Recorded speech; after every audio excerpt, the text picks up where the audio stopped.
I think the thing is that every generation is rather condescending towards the emerging generation. Because the emerging generation has a new world, new forms of engagement with the world, newer media that it works with in understanding and working with the world. So, what is happening right now is that we have this kind of deep seated cynicism towards the younger generation about the fact that they are not reading as much as we do, not listening to as much classical music, and so on. So, I think we need to rethink our engagement with the younger generation and its forms of engaging with the world that they are inheriting and which they hope to create. I think the important thing here is that a lot of people say that, look, with Instagram, TikTok, Shorts, all of these, that younger people are, their time attention span is decreasing. So they don't have the energy, the intelligence to focus on the urgency of the present. But I think people's lives are much more complex. So this is one part of what they do.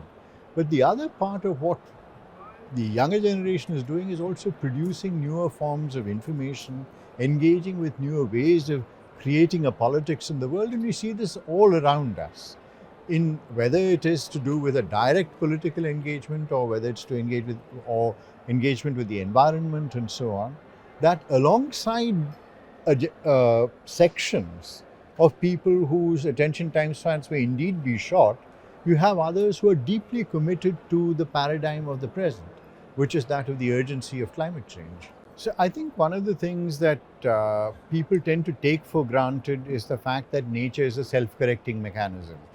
So when one thinks about the fact that in parts of the world like California, trees, the white cypress trees, have moved 100 kilometers over 30 years in order to move away from the effects of ecological devastation, people say, well, that's fine, that nature will correct itself.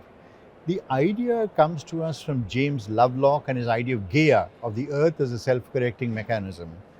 But what people forget is that the timescales of human history and the timescales of the planet are very different. So if you think about carbon emissions over a few million years, the earth will correct itself.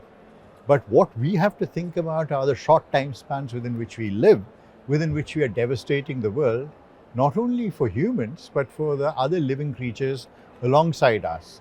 So that notion of self-correction has to be thought about intelligently.